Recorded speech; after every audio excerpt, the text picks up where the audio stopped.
Assalamualaikum warahmatullahi wabarakatuh. Pemirsa dimanapun saja Anda berada, selamat berjumpa kembali dengan channel YouTube Insan Dongeng. Pada malam ini saya Bang Elgi akan melanjutkan dongeng klasik Salah Asuhan bagian ke-26. Selamat mendengarkan. Sudah tentu susah bagi ibu jika sekiranya aku tidak berani membuka suara. Tapi maksudku tidaklah akan menutup mulut. Masa gadisku, sebelum aku akil balik, sepatutnya lah ayahku menghidangkan atau mendagangkan diri ke segala majelis yang dikira-kira akan menyenangkan hatinya sendiri. Tapi aku sekarang sudah meranda, sudah beranak.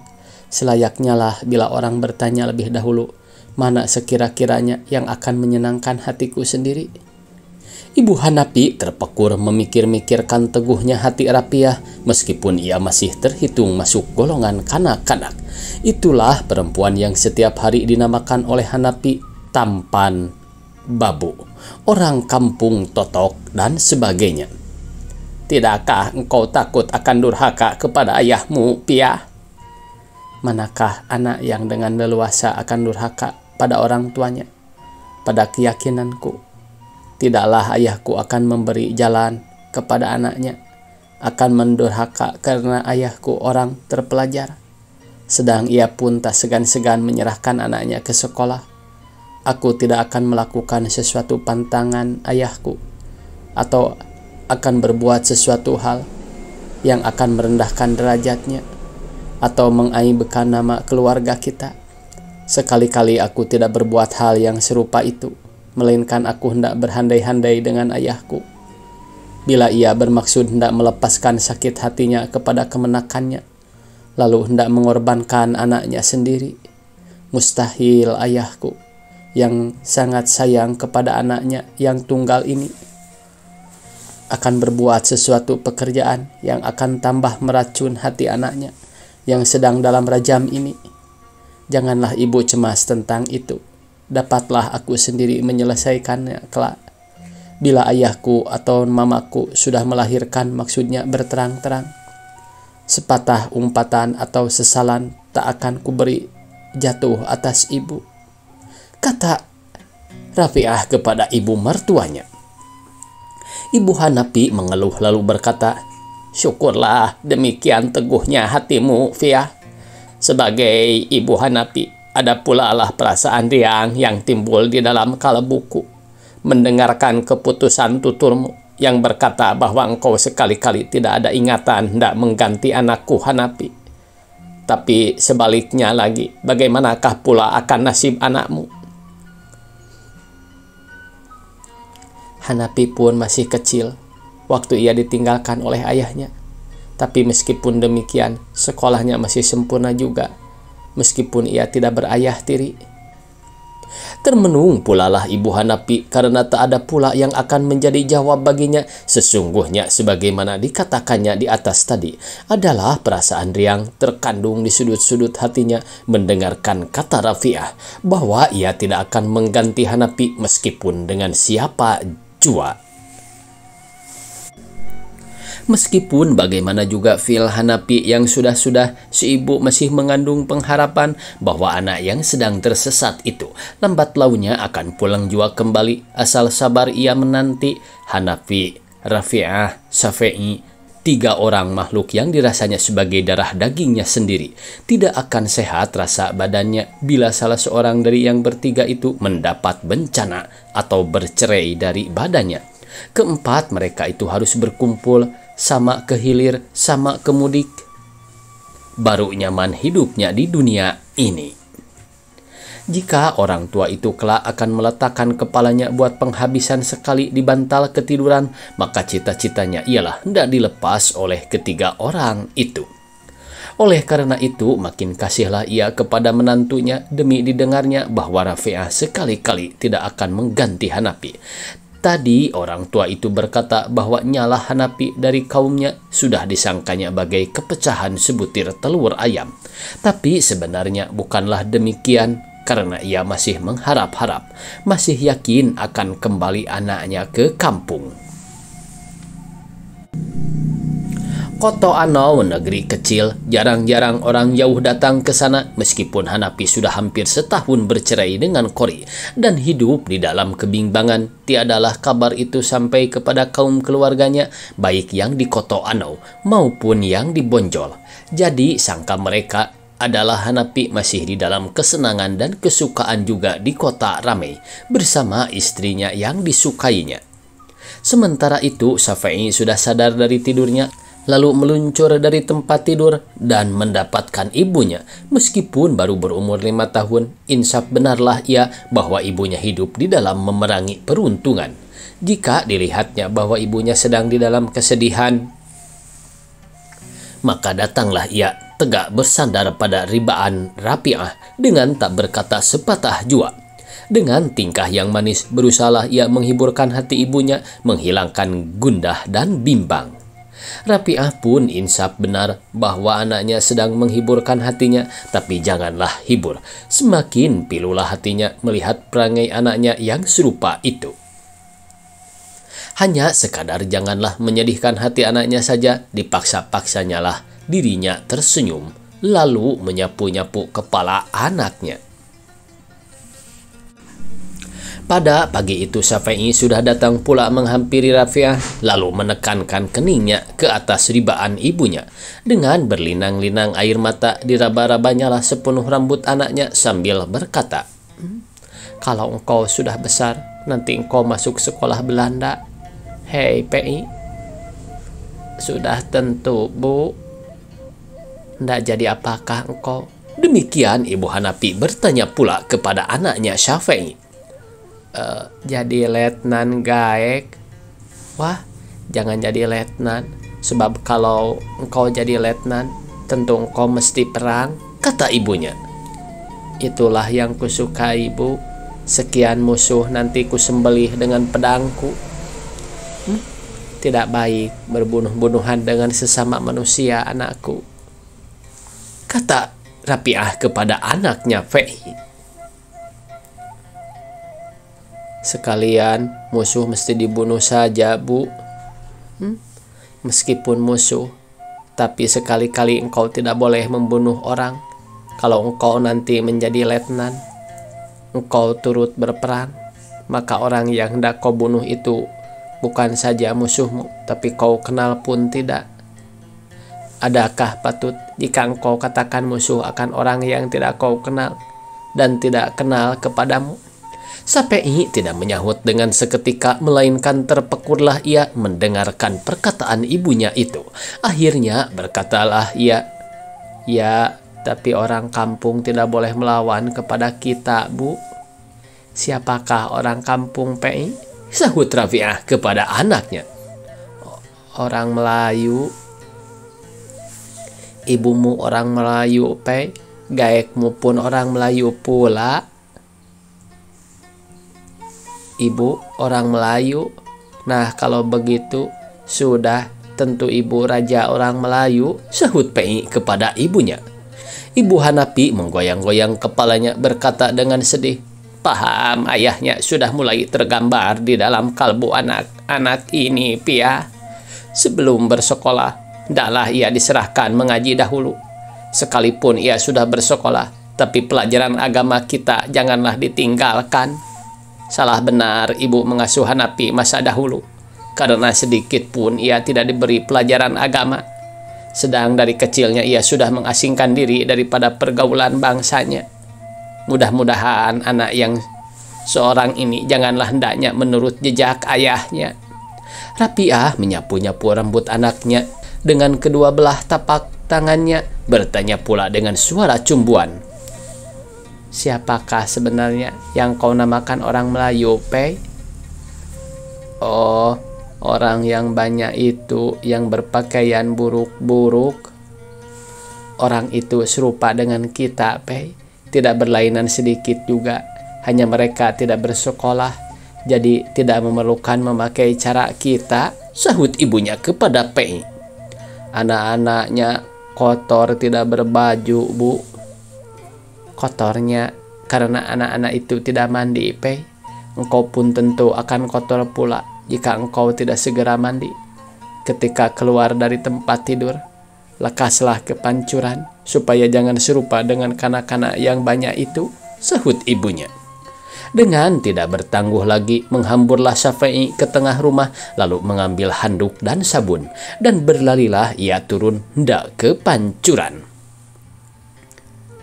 "Sikat gigimu, Pei," kata ibunya. "Oh, iya," sahut Syafi'i, lalu kembali pula masuk ke kamar. "Bagai pinang dibelah dua dengan ayahnya," kata Ibu Hanapi sambil menurutkan cucunya dengan mata. "Janganlah salah hendaknya mengasuh yang seorang ini, supaya pil ayahnya tidak menurun pula kepadanya." "Pil itu mudah berubah, Bu, asal tidak salah asuhan." Hanapi sungguh berpil buruk, tapi hatinya lurus. Itulah yang menyenangkan hatiku terhadap kepada anaknya ini. Asal ia diasuh baik, insya Allah Syafi'i akan menjadi tempat kita bergantung di hari kemudian. Mudah-mudahan Tuhan akan mengabulkan kehendakmu itu, Piah. Manusia yang sesabar dan seiman kau ini tak akan luput daripada karunia Allah, sahut Ibu Hanapi kepada Rafi'ah menantunya. Sekarang pemirsa, kita ceritakan Hanapi yang sedang di Pulau Jawa. Dengan susah payah Hanapi mendapat tumpangan di rumah suatu pemilih bangsa Belanda, kawannya sekerja.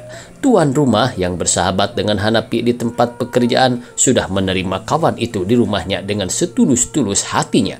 Akan tetapi nyonya yang memandang Hanapi sebagai orang yang sudah tersesat hanya terpandang kepada uang tumpangan yang 100 rupiah sebulan saja. Meskipun budi nyonya itu tidak kasar, tetapi di dalam sesuatu hal terasa oleh Hanapi bahwa ia di dalam rumah itu diterima orang dengan setengah hati saja, seolah-olah mengawani orang yang tidak takut. Meskipun sudah 3 bulan ia diam di sana, tapi yang boleh dikatakan tempat kediamannya hanyalah kamar di muka tempat ketidurannya saja. Jika ia hendak ke belakang atau ke kamar mandi, terpaksalah ia turun ke tanah berjalan keliling rumah. Karena dari budi nyonya rumah nyata kepadanya bahwa ia masuk ke dalam rumah hanya diizinkan pada waktu makan saja. Belum pernah ia diperkenankan dengan seseorang tamu yang datang mengunjungi tuan dan nyonya rumah itu. Ia sendiri tidak pernah didatangi orang, jadi sepanjang waktu sepulang dari kantor, duduklah ia termenung-menung di dalam kamarnya. Atau berbaringlah ia di atas tempat tidurnya, mencoba membaca sesuatu buku cerita yang belum pernah tamat dibacanya. Jika tuan dan nyonya rumah duduk-duduk bercumbu menghadapi meja teh di bawah pohon kayu di halaman belakang, ingin benarlah Hanapi akan duduk beserta dan turun bersenda gurau. Tapi meskipun sudah 2-3 kali ia meminta kepada Jongos supaya cangkir teh bagiannya disediakan saja di belakang, di tempat tuan dan nyonya hendak meminum tehnya, maka Jongos itu seolah-olah tidak mengindahkan kehendaknya. Karena setiap ia keluar kamarnya setelah bersalin sehabis mandi petang hari, maka kelihatanlah teko dan cangkir teh terletak di atas meja muka. Lalu insaplah Hanapi bahwa Jongos itu tidak lain, hanya semata-mata menurut perintah dari nyonya tuannya saja. Sekali-sekali dihilangkannya lah malu. Lalu dibawanya cangkir tehnya sambil menghampiri tuan dan nyonya yang sedang bersenda gurau di bawah pohon kayu. Dengan senyum ia berkata, "Bolehkah saya duduk bersama-sama? Selezat cita rasanya teh bila ia diminum bersunyi-sunyi, rasa kuranglah harumnya." Dengan tertib dan sopan nyonya mempersilahkan ia duduk bersama-sama, tapi mulai dari saat itu terkatuplah mulut kedua suami istri itu, dan sepatah pun mereka tidak mengeluarkan tutur lagi, kecuali daripada menjawab-jawab tanya Hanapi, yang terutama juga dijawab dengan mengangguk atau menggelengkan kepala saja. Hanya tuan rumah yang kelihatan hendak memulai kembali bersenda gurau, tapi dengan resah melayang-layanglah sudut matanya kepada istrinya, yang seolah-olah sudah menjadi patung keadaannya, dan berdiam diri pulalah tuan itu.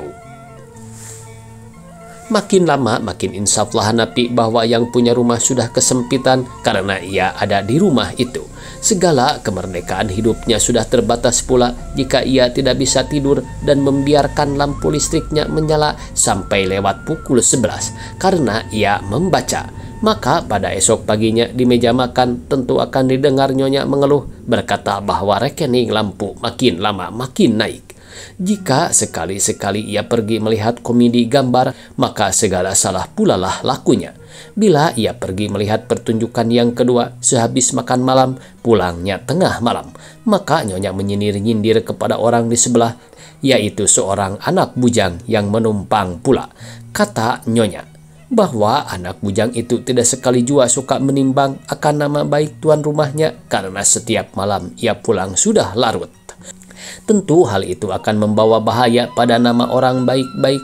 Kalau Hanapi pergi pada pertunjukan yang pertama, pulangnya baru setengah 10 malam, ia pun diumpat karena ketinggalan di meja.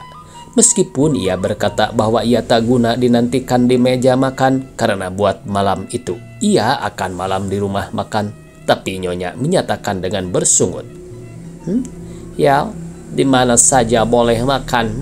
Cuman yang punya rumah, yang menerima bayaran makan, kurang bersenang hati bila sepembeli tidak cukup menerima haknya sebanyak yang sudah dibayarkannya dengan uang kontan. Akan mengirimkan makanan ke kamar menyusahkan Jongos. Jadi sesenang-senang hati saya ialah akan mengirimkan makanan ke kamar menyusahkan Jongos pula. Jadi sesenang-senang hati saya ialah bila Tuan suka hadir saja di meja makan pada waktu-waktu yang sudah ditetapkan di rumah tangga yang teratur. Segala sesuatu haruslah ada ketentuannya.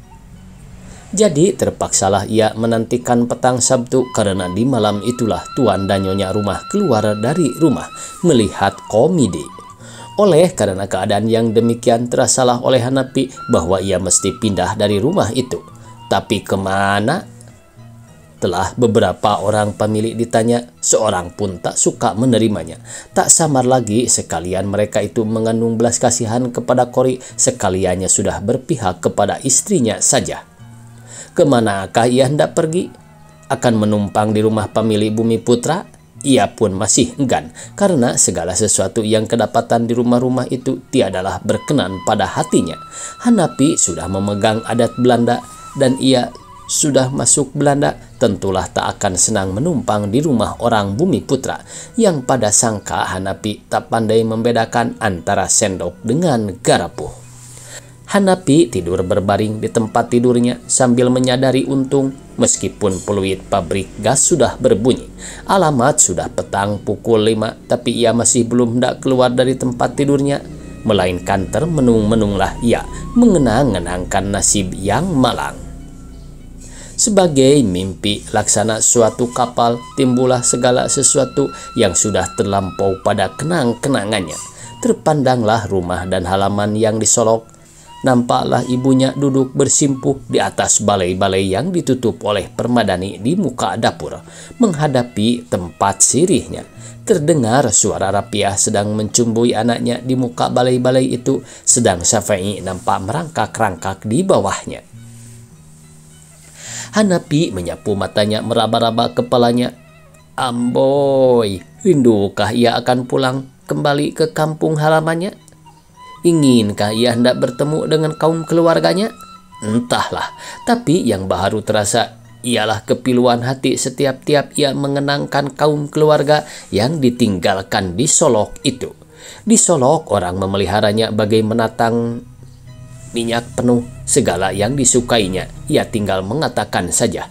Bersecepat orang menurut perintahnya, di sini orang kesempitan saja olehnya. Kemana ia pergi akan bertemu dengan muka masam.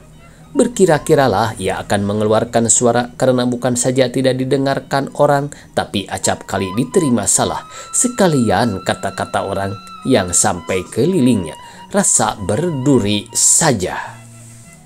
Bersambung. Billahi taufiq wal hidayah.